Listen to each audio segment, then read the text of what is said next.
श्री स्वामी समर्थ. घरात negative energy असलेली 8 लक्षणे. पहिलं, घरातील प्रत्येक व्यक्तीला सतत आळस व थकवा येतो. कोणत्याही कामात मन लागत नाही. शरीरात ऊर्जा म्हणजे एनर्जी नसल्यासारखं, गळून गेल्यासारखे वाटते. मनात सतत वाईट विचार येतात. अनेकदा जीवन संपवावे असे वाटते. तिसरं, घरात सतत तोटे आणि नुकसान होते. कोणत्याच कामात यश मिळत नाही.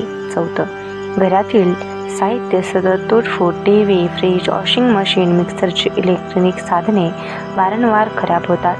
पाचवं, घरातील व्यक्ती सतत आजारी पडतात. हे आजारपण औषध उपचार घेऊन सुद्धा लवकर बरे होत नाही. सहावं, विनाकारण एखाद्या गोष्टीची सतत काळजी किंवा चिंता वाटत राहते. पुढे जाऊन त्याचे रूपांतर डिप्रेशनमध्ये होते. सातवं, काम शेवटच्या टप्प्यात अटकते किंवा होता होता राहून जाते. एखादी चालून आलेली संधी आश्चर्यकारकरित्या हातातून जाते. सतत वाईट स्वप्न पडणे. आठवं, घरात कुणीतरी असल्याचा भास होणे. घरात निगेटिव्ह एनर्जी आहे की नाही कसं ओळखायचं? एक काचेचा ग्लास घ्या. त्यात पिण्याचे पाणी भरा. थोडेसे गंगाजल मिसळा. मूठभर गुलाबाच्या पाकळ्या त्यात टाका. हा ग्लास घरच्या एखाद्या कोपऱ्यात ठेवा. 24 तासानंतर ग्लासमधील पाण्याकडे निरखून पहा. जर पाण्याचा रंग गुलाबी अथवा लाल झाला असेल तर घरात निगेटिव्ह एनर्जी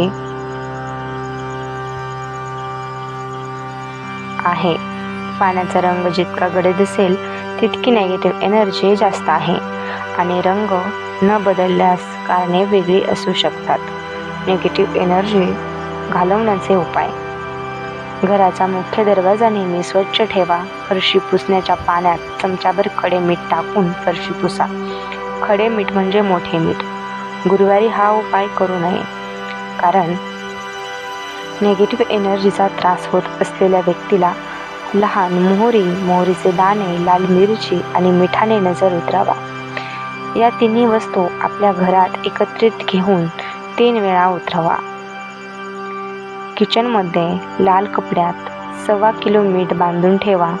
ही मिठाचे फुरसुंडी बाहेरच्या व्यक्तीला दिसणार नाही अशी ठेवा. प्रत्येक महिन्याला जुने मीठ बदलून त्या जागी नवीन मीठ ठेवा. जुने मीठ वाहत्या पाण्यात तलावामध्ये टाकून द्या. फ्लॅटमध्ये राहणाऱ्यांनी हे मीठ टॉयलेटमध्ये फ्लश करावे. दर सायंकाळी अंगणातील तुळशीची जवळ तुपाचा दिवा, तेलाचा दिवा न चुकता लावा. घरात हनुमान चालीसा ऐका.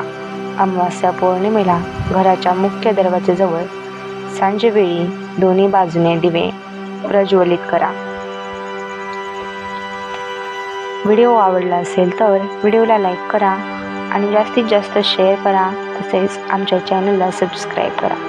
धन्यवाद. श्री स्वामी समर्थ.